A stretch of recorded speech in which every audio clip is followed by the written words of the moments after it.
Hey, how's it going, everybody? Welcome to another edition of the Go Forward Show. We're here in beautiful Nashville, Tennessee, talking to author Trisha Thornton from the Christian Indie Publishing Association, and she is promoting an exciting new book you can see here, Beyond Blessed Parenting, Embrace the 7 Principles and Experiences for Authentic Connection.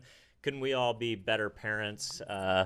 Trisha, tell me a little bit about yourself and what was the burning desire that you had that you wanted to get this book out into the world. Absolutely.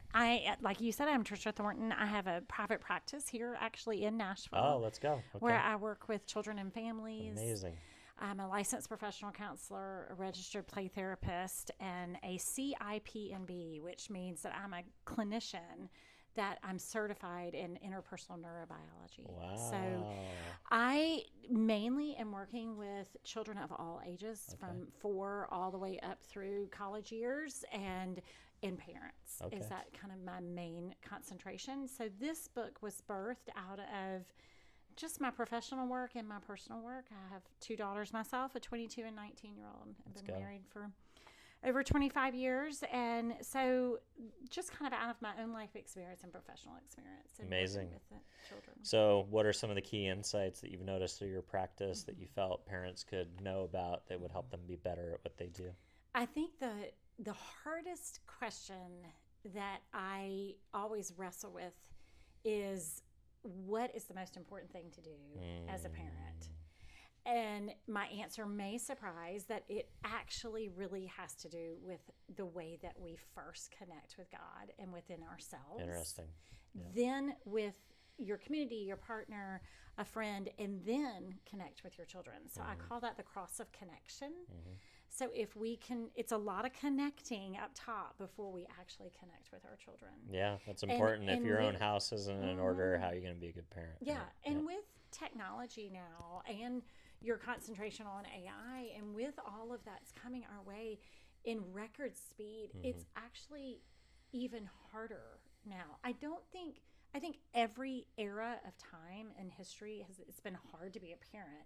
We have a lot more outside forces that are coming at us, and so do our children of all ages. And so that is just one more roadblock, I guess, or detour that we have to go around to try to get to that beyond blessed parenting place. Yeah. My daughters are 10 and 12, and I have a hard time relating to them outside of, like, the one thing that we do is we go camping, together with through the YMCA, ever since my 12-year-old was 5 and my 10-year-old was 5. I've taken them every month for a weekend to go camping with 100 other dads and 250 girls, and they get to run around in nature and, for the first time be untethered from, like, we let them run free basically, and mom would never. The unspoken 7th principle is don't tell mom, right? It's like the time for the dads to give them kind of a shorter leash and let them run around. And I love that, because you're engaging your 5 senses when you're out there. So you're regulating and you're centering your nervous system. That's huge. And I've recently bonded with my daughters over snowboarding too. Their wife is half Greek. So the Olympics is really fun. Oh yeah, for sure. Well, my wife is half Greek. She doesn't care for the cold weather or the snow, so it's something that I get to do with them individually as well. But outside of that, I have, I don't identify with, makeup, and I don't identify with skincare, and I don't identify with fashion and, a lot of the things that they're very much interested in. Just a tidbit. Yeah. You don't necessarily have to actually know a lot or identify with it. Yeah. It's really more your presence. That's smart. Yeah. It's a whole lot more your presence than it is about what the things are. If they know that dad is sitting there, your phone's not nearby, and you're actually really Engaged. able to be present with them, not perfection, that's not the goal, then that will allow that connection to occur, no matter if it's about makeup, sports, nature, whatever it is. I love that. Yeah. One of my daughters recently asked me, I think she asked me thinking that I would say no.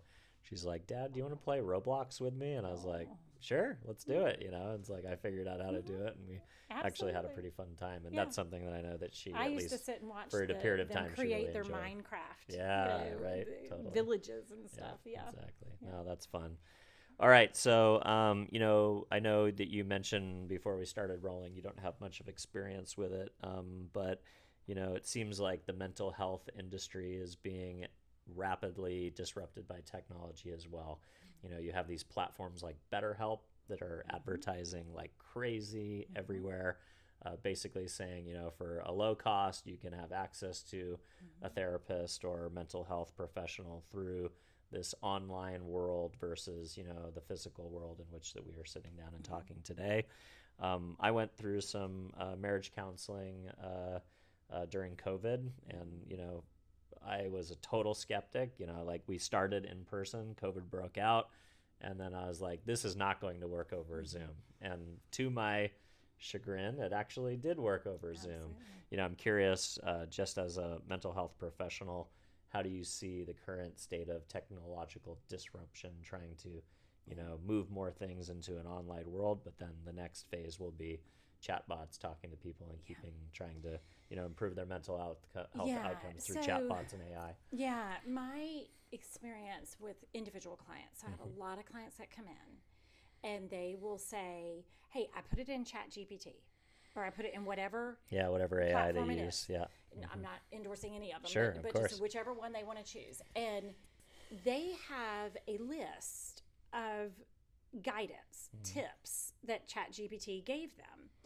And one thing I remind them, if I'm understanding it correctly, our thoughts, our algorithms that we put in is what spits out that knowledge. Yeah, it's a two-way window. We're still in charge of the lens of what the AI is producing. So if that parent or individual or whoever it is not in kind of a more in tune and self-aware place, the ChatGPT is going to spit out whatever that is going to match where they are emotionally. Interesting. Yeah, because so the it's input. Not always, I think where I've realized is where I use it the most is if I need a quick answer or a reminder, and I don't want to go pull out my textbook from graduate school of whatever the subject is, or even my own book or whatever it is. If I just need a quick, you just want to quickly scan source material, the AI under Google, through Google or whatever platform, and most of the time it will spit back some accurate information. A lot of times what I'm looking for is research based, so then I will click on the link. I will go take my time to read the research. Actual paper or the journal documents. That's where I feel like we are going to get really tripped, and children especially are going to get really tricked, because it's not, if we don't take that extra 2 or 3 steps to verify, we're just the kind of joke, ask the Google. I mean, we're just kind of like taking it as the Bible. Sure. And it's not necessarily always. Is it always wrong? Absolutely not. And I've received some really great information. And even a client has come in and literally had their whole, a screenshot of exactly what ChatGPT said. And they'll say, what do you think? And I'll say, great advice. Let's take those and dig them deeper. And let's go through the lens of whatever we're looking at. And so that's the challenge, and I think that's where it's going to get really hard for children, is they're just not going to take the time to go and verify the information. I do get very worried about the predator population out there that is going to, and that doesn't always mean predator in sexual ways. I mean predator in just wanting information. Yeah, it's a good spy and that's tool. Where I do feel like that we need a lot more regulation from a political standpoint. Yep. I don't think there's enough out there.